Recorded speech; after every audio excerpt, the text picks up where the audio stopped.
You're listening to the Just Go Bike podcast. We're all about the culture of bicycling just for the fun of it. Your host, Kathy Murphy from the Morphology Podcast and Andrea Parrott from Parrott Talk are joined by a wide variety of guests each week that delve into the social side of cycling. With tales from Ragbri Nation, come for the bikes, stay for the fun, and leave with a smile. And now, here are your hosts, Murph. Hey, that's me. And AP. And that's me. Well, hi, Murph. Hey there, AP. How was your weekend? Oh, man, my weekend was really fun. Here in Iowa, it's like that time of year where it's warm during the day but cool at night, you know, like the fall type feel. So I was actually up in your neck of the woods on the High Trestle Trail. Yeah.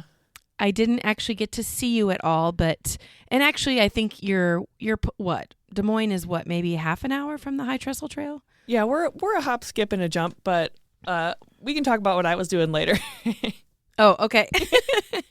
So the High Trestle Trail takes you, I think you can go like from Ankeny and then go towards Madrid and Woodward.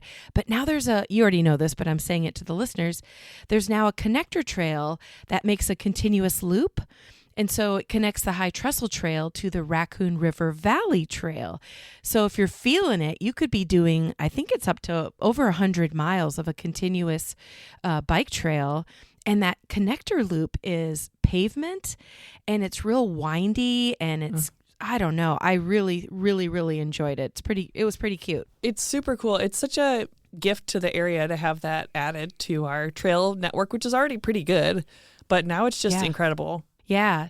And there's a beautiful campground now in Woodward that's connected to a bar called the Whistling Donkey. So there were probably about 50 of us that came up from the Cedar Rapids area.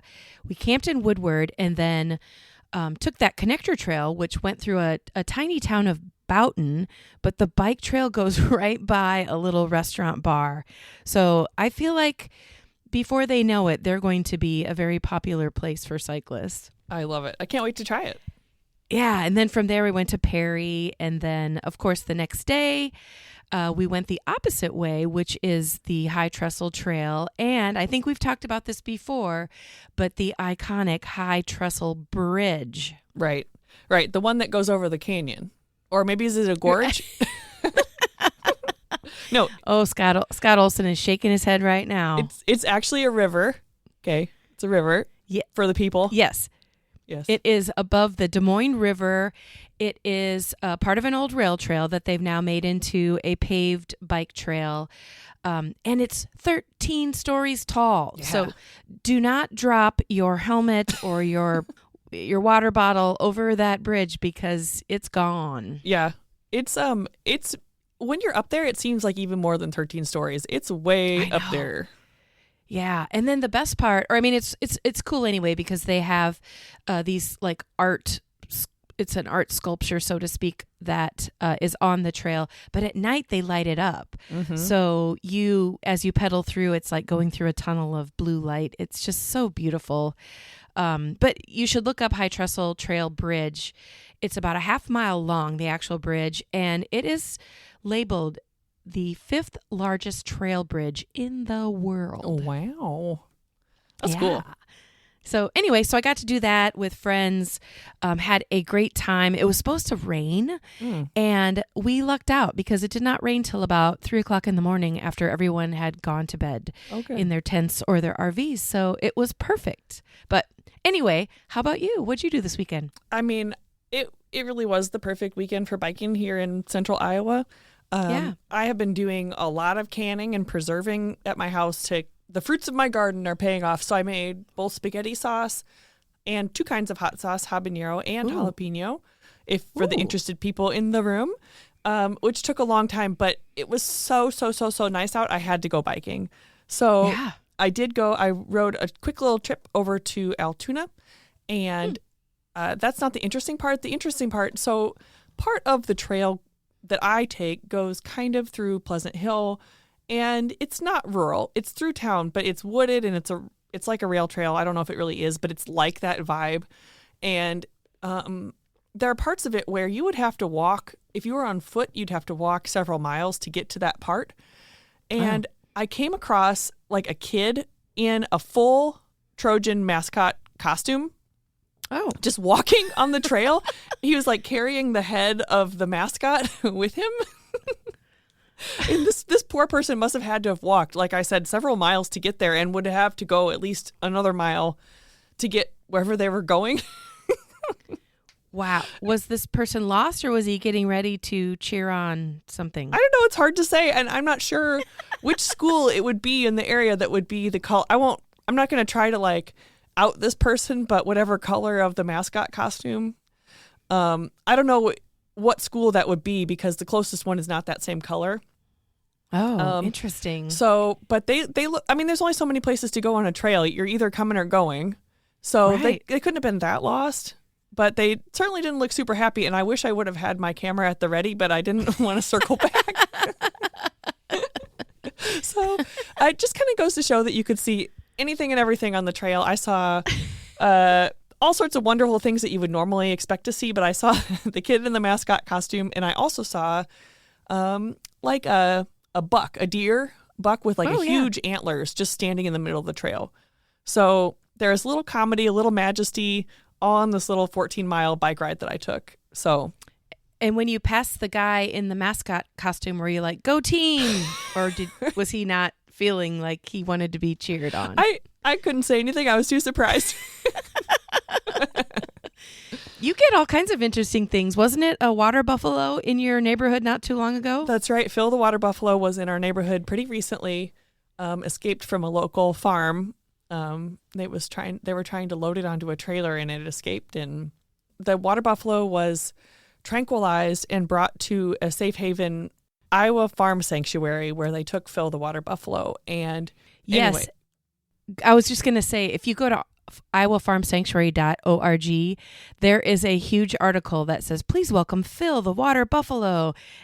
It's a picture of Phil, and apparently a couple of the other water buffalo that I don't know if they escaped as well, or maybe they grew up together, but those other two water buffalo are also at the Iowa Farm Sanctuary. So they have been reunited. So I think Phil is going to live more than his best life going forward, now that he is safe and healing and not walking the streets of Pleasant Hill. Yeah, it was crazy. I don't technically live in Pleasant Hill, but I live very close to the route that Phil took. And yeah, it was just wild to have a couple days where you could have come around the corner and seen a water buffalo in my neighborhood. Certainly, my hound dog acted like he smelled the buffalo. I'm not sure if that's true or not, but yeah, it was really funny. So wow, yeah, wow. Well, should we get to today's episode? Yeah, let's get back to biking. I love water buffaloes, but let's move back to biking. Yeah, back to biking. So everyone who listens to this podcast knows that a couple times a year we talk to someone from the Dream Team. Sometimes it's the youth, sometimes it's some of the mentors. And this year they have a new executive director who is on this week to talk. Yeah, our friend Scott Matter has accepted the role of executive director of the Dream Team, and a massive congratulations to him. They couldn't have made a better choice. Oh, yeah. Yes. And this interview is so from the heart. So I'm excited for everyone to, hear from Scott. But if you don't know what the Dream Team is, briefly, it's a group of youth that are mentored on building like self-confidence and healthy life choices. And the program is centered around bicycling. That's right. Jim Greeny Green, who used to be the former RAGBRAI Ride director, started the program many years ago, I think back in the 90s. And he, along with a couple of friends, started the program. They just wanted the youth who otherwise wouldn't have had that opportunity to experience the love of bicycling and the fellowship that comes with it, and just the massive accomplishment of riding RAGBRAI. They wanted to have them have that experience, enable them to have that experience. From that notion of sort of sharing the joy of RAGBRAI, the Dream Team was born. So Scott is going to tell us more about the Dream Team, and they're at the point right now where they're ramping up, where they are seeking out the youth, they're seeking out the mentors, and of course they're seeking out donations, because all of this is nonprofit, all volunteer run, and it's pretty amazing. So should we get to it? Yeah, can't wait to hear.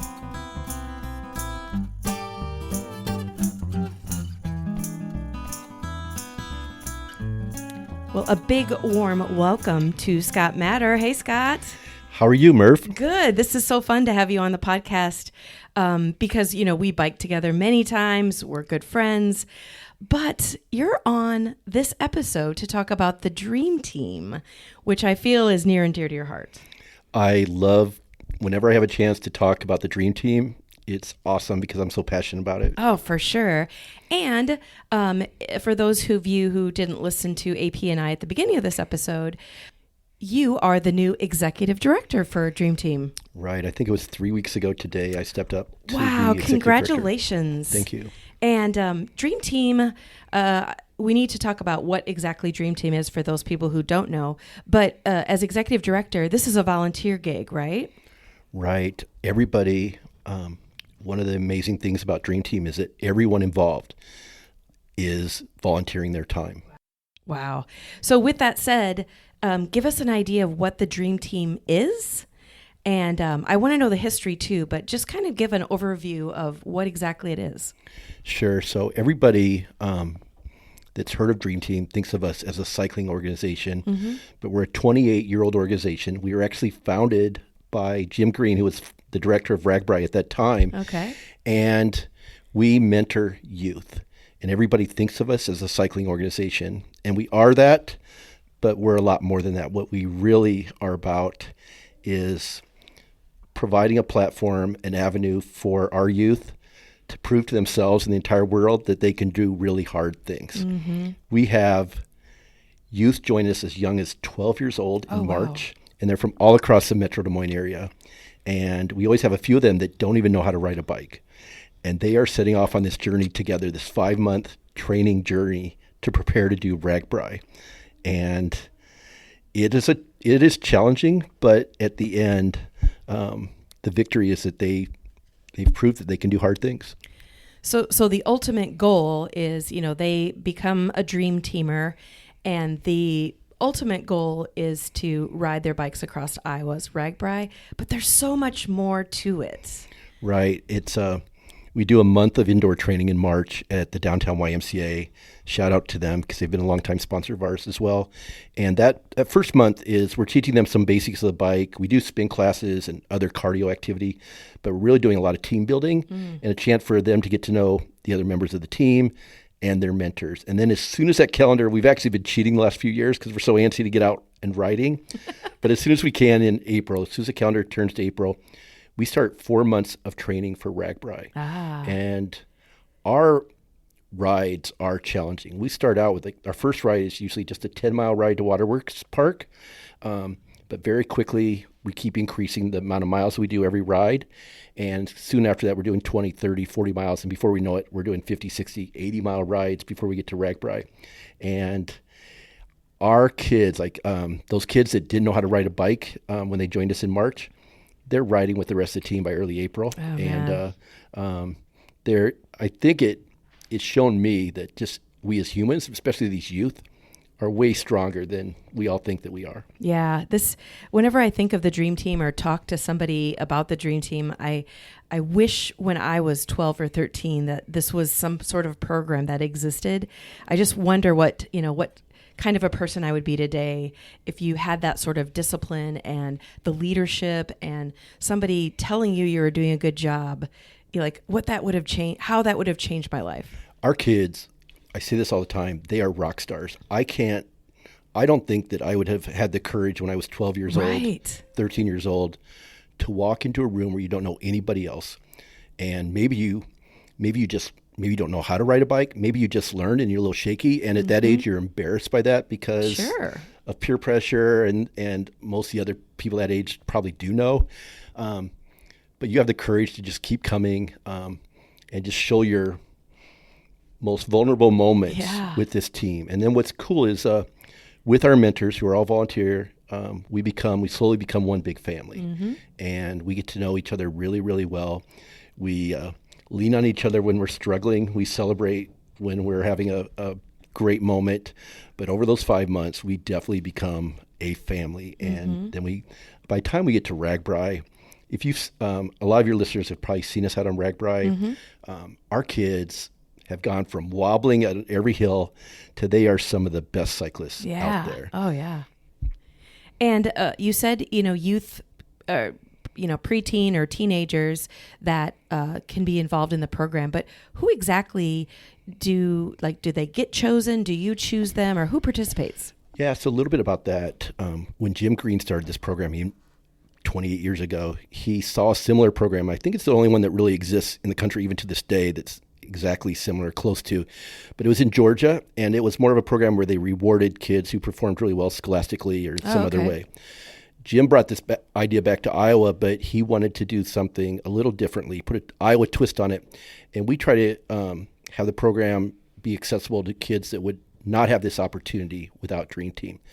I mentioned they could be as young as 12, but they have to be 13 by the end of July. Mm-hmm. And they come to us. We ask for a referral letter from a teacher, a high school counselor, a therapist, somebody along those lines. And but we don't have any constraints on income levels or anything like that. Mm-hmm. So we have a pretty good cross section. We're probably a lot more diverse than like the Iowa population overall. Mm-hmm. And we have, we'll talk about this in a bit, but we significantly increased the number of youth involved. We used to start with around 40. We bumped that up to 50. And then I think we'll talk about some of our goals for next year. We'd like to keep inching that number higher. Wow. And so, so you, you kind of alluded to the fact that you would have dozens of youth that are actually training and being part of the Dream Team. Who leads these kids? So I mentioned that our youth are rock stars. The other part of the equation is our mentors are rock stars too. Okay. They come to us and they agree. Our attendance requirements are pretty heavily, and we train 3 times a week. We train 2 weeknights a week, and then our Saturdays, Saturday mornings, and those rides get pretty long as we get to May and June. And so our volunteers, a lot of them are giving 15, 20 hours a week in addition to their full-time jobs in most cases to riding with our youth. And we have a lot of, they come from all different occupations. We have mentors in our young 20s. We have mentors, a couple in our 70s. So it's wide cross-section, wide array of people. I guess what they share is that they want to help change the lives of teens. Yeah. And they're pretty good at it. In fact, I would say they're amazing at it. Yeah. And here you are, executive director, but I know the answer, but I'll still ask it. I'm assuming that you played another role before you became executive director. Sure. I joined the team about 5 years ago. My story on how I came to Dream Team is probably very similar to a lot of our mentors that join us. I would be out on the Des Moines trails, and I try to bike hard, but I remember getting passed by this group of kids a few times, wondering who they were. You're like, wait a minute. Who are these kids? Right. They flew by me. And just from asking around and from doing RAGBRAI, eventually I learned, well, that's the Dream Team. So I'm starting my 5th year as a mentor with the team. We have a group for this year. I have 12 of our mentors that are on my leadership team. Mm-hmm. They each have an area that they coordinate, whether it's bike maintenance or training, whatever it is. And they are amazing. In addition to being just the time it takes to be a mentor, they are probably easily putting another 10, 15, 20 hours a week on top of that into the team. Wow. So my story is similar to yours, right? I live 2 hours away, so being a mentor for the Dream Team doesn't seem very feasible for me. But happened to be in Des Moines. I was riding my bike, and I was going. I believe it was near the Women's Achievement Bridge, right? So right. I'm cruising along on a trail, and I come around the corner, and there's all these people cheering, and I'm like, are they cheering me on? Like, I couldn't figure out, like, what is going on? This is crazy.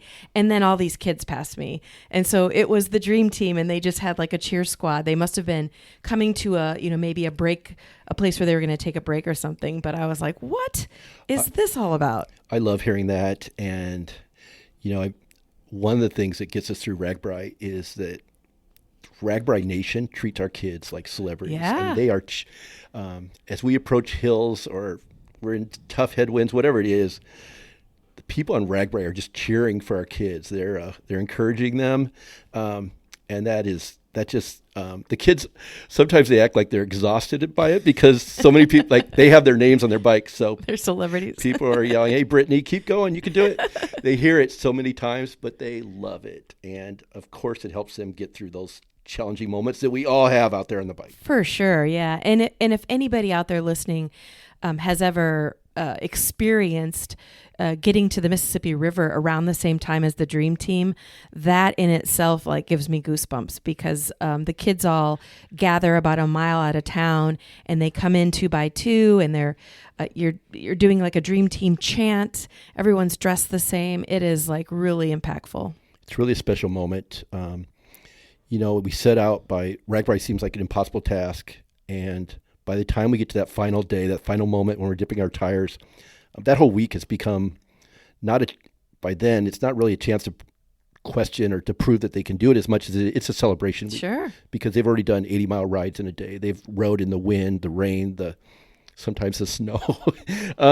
They've been through every challenge you can imagine on the bike. So it's a really chance. When they hold up that bike over their heads, an AP or somebody snapping their photo, that is a moment that we all cherish.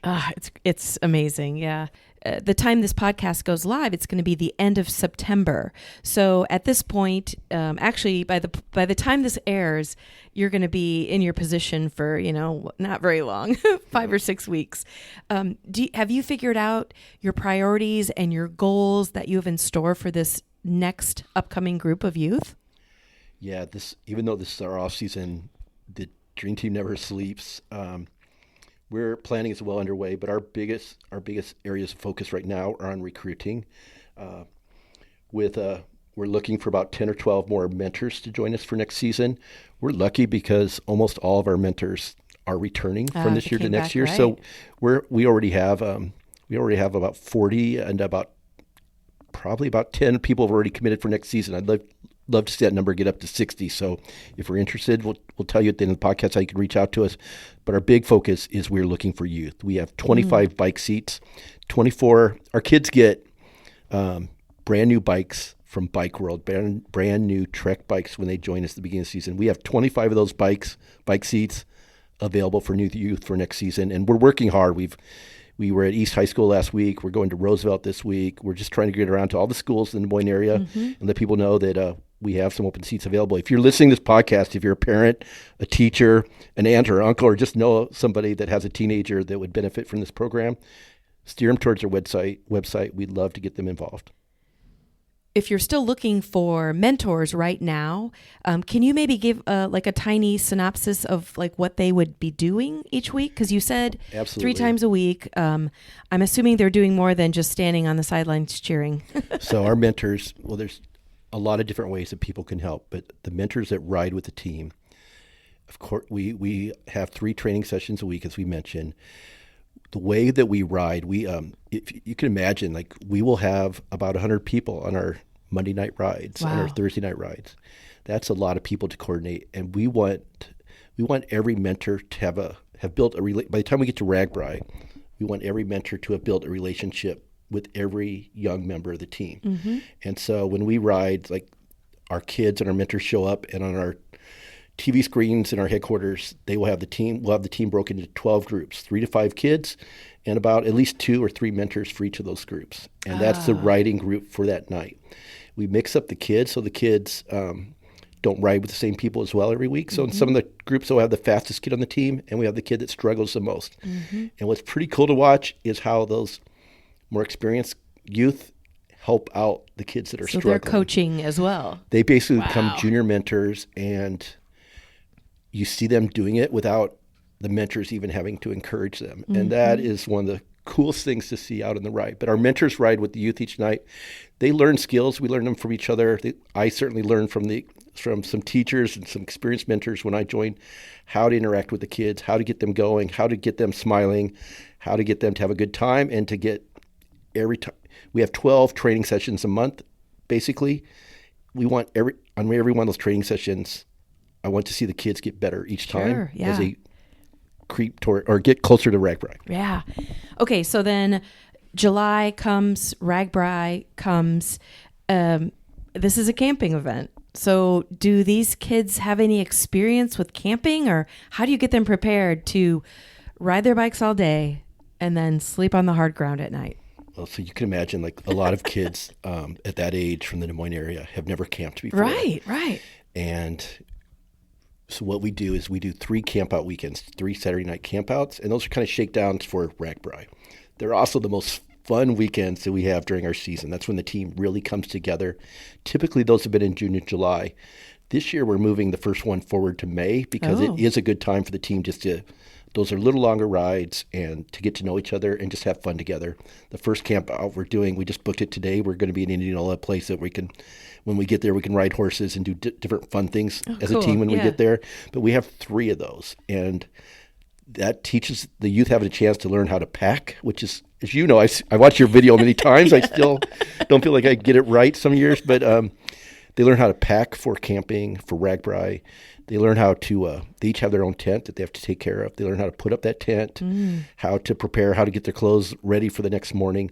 All the things that you do on RAGBRAI, we learn during those campouts. And like, as I mentioned, those are really fun. Our 3rd camp out, we're doing 60 or 70 miles each way. Oh, wow. And it's just like a typical RAGBRAI day. Right, yeah. Do you ever have youth that come back for a second year? Yeah, we're really fortunate. So all of our youth can keep coming back each year until they graduate from high school. Oh. And it talks to the culture, the health of the program, I think, that about 70 or more % of our youth return each year. Nice. And I believe last year I was talking with somebody about the Dream Team, and you even had a couple sets of siblings. We have a lot of brothers and sisters on the team. Yeah. And a lot of the new kids that are joining this year are younger siblings. It's fun to see those families. And we even have one family that had 3 siblings in the team this year and a cousin. And that's one of our favorite families because on RAGBRAI and during all of our rides, the mayor's ride and stuff like that, they are holding handmade signs at different points on the ride.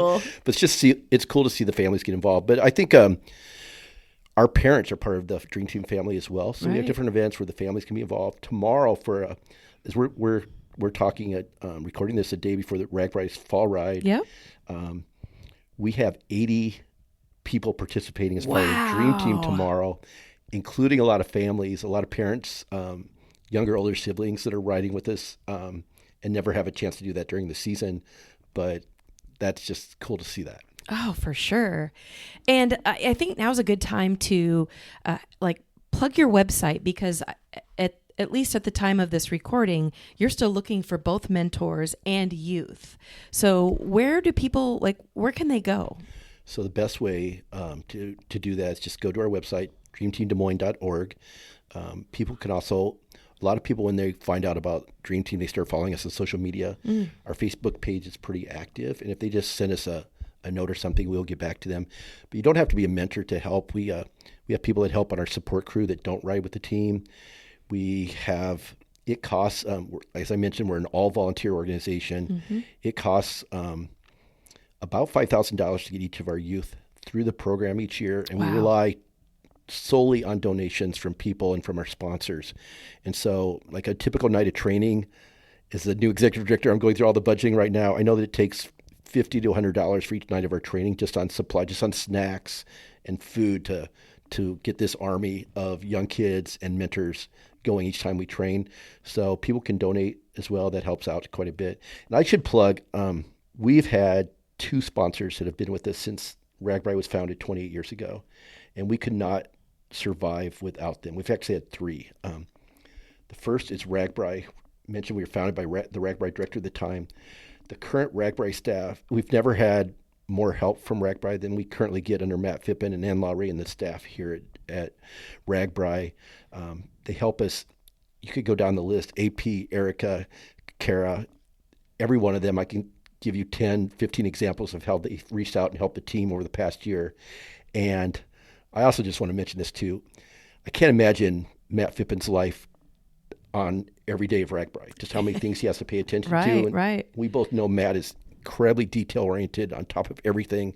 So many things that he's got to be on his mind each of those days. But at 5 o'clock in the morning, every day during RAGBRAI, Matt Phippen is waiting for us we ring the cowbell, a loud cowbell to get our kids up in the morning.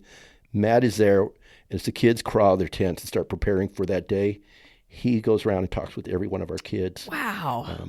We had one kid who struggled throughout our season and still wasn't quite sure he wanted to be on the team when we got to RAGBRAI, which is a rare thing. But I mentioned to Matt about this young man, and every morning during RAGBRAI, Matt spent 5 to 10 minutes talking with him, and you could just see the transformation that took place over the week. And he ended up having a great week during RAGBRAI. And I just got a text from his teacher this week that he was telling her how much he loved being on Dream Team and that he's actually talking about next year. So, but a lot of that, Matt is just there. He rides with us. He helps us every step of the way. And we just need to say a big thanks to him and the entire staff.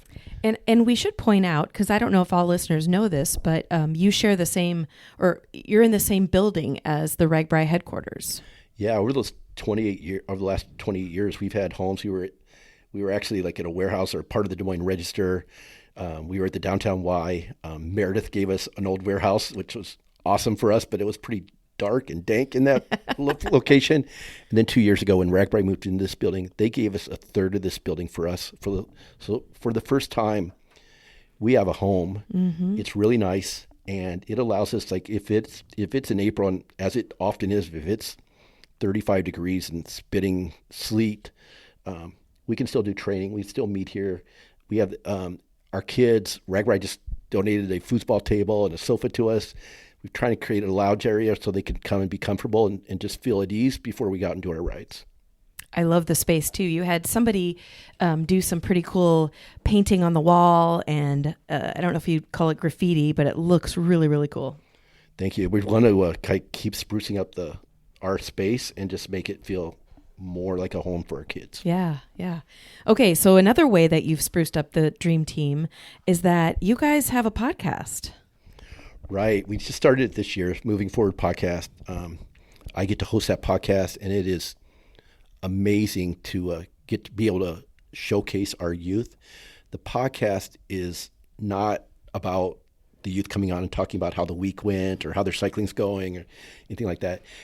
These young kids come on a podcast, put the headphones on, get in front of the microphone in the same room where we're recording right now, and they talk about their greatest fears, their greatest anxieties. The maturity is mind-blowing to me. The self-awareness of these 12, 13, 14, 15-year-olds is off the charts amazing. And they talk about how not only they'll talk about how scared they were when they started. They'll talk about like how tough cycling was for them when they started. Yeah. And they talk about the process that they used or how the transformation that took place that allowed them to conquer those fears. Right. And hopefully, what we're really about is that they use that process to chase other big life dreams. They use that same process of how they got to RAGBRAI to apply to getting to college or their job as a contractor or whatever it is in their life that they want to do next. And that goes back to what you said at the beginning, that the Dream Team is so much more than just the bicycle. Yeah, it's not. We love biking, all of us. I love being on my bike. It's my favorite place to be in life, but this is not about that for the team. This is about proving to themselves they can do hard things and applying it to other areas of their life. For sure. Okay, so maybe you'll be mad about this, but something you always ask the kids when you get to the end of one of your podcasts, which tell me again what the name of the podcast is. Our podcast is called Moving Forward. Moving Forward. So everybody needs to look for that on your podcast platforms and take a listen to some Dream Teamers. But anyway, something you ask the kids at the end of each episode is what their superpower is. So, Scott Matter, Executive Director of the Dream Team, what is your superpower? So it's a lot easier to ask that question than it is to answer. Yeah, it was pretty easy for me to ask it. I'd say one of the things I'm really proud about, when I started with Dream Team, I never had kids of my own. I didn't know what it was like how do you motivate? How do you inspire? How do you work with youth, teenagers? I think my superpower is that I'm really good with our youth. I love being with our youth. It's my favorite, those moments, those hours that we spend on the bike with them.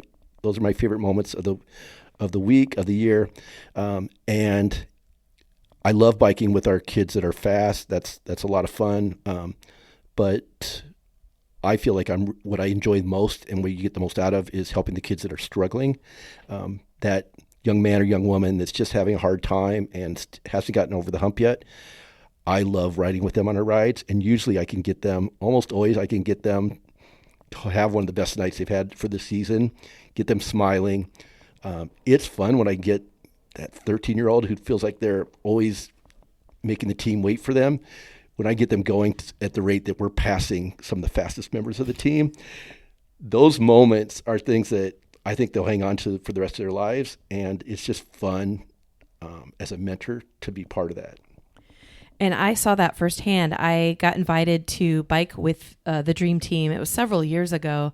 It was when you guys went up, is it called Soccer Mom Hill? Right. I was thinking that we'd be on trails and it would be, mild 1% grade. And then you guys are like, oh no, we're tackling Soccer Mom Hill.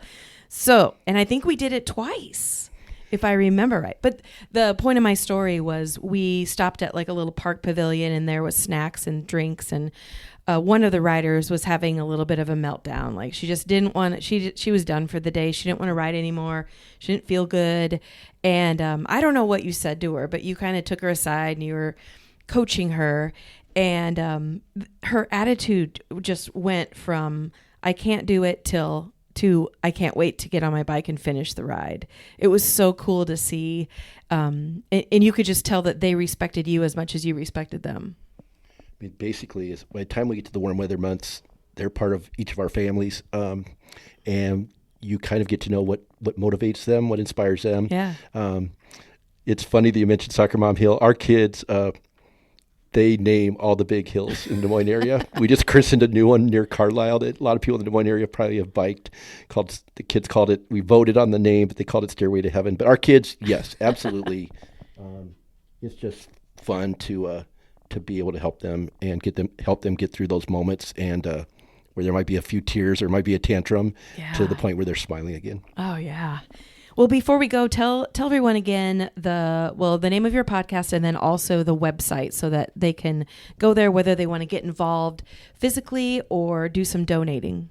So our podcast is moving forward, and you can get it on Apple, on SoundCloud, on all the major podcast platforms. Also, we flag it on our social media when we come out with one.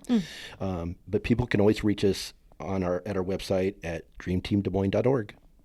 Awesome. Well, we look forward to seeing another successful year with the Dream Team, and thank you, Scott, for taking the time to talk to us today. Thanks so much for giving us a chance, Murph.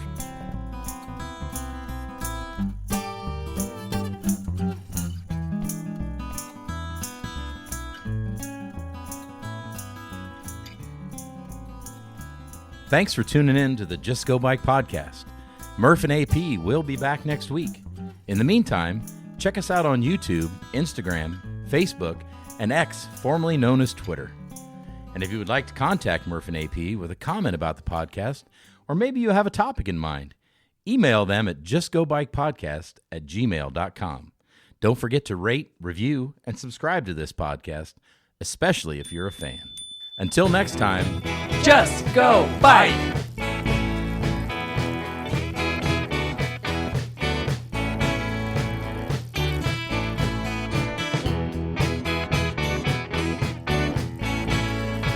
Theme song by Ryan Steer, logo by Suzanne Milosevic, produced by Kathy Murphy, social media by Andrea Parrott, intro by Pumpkin.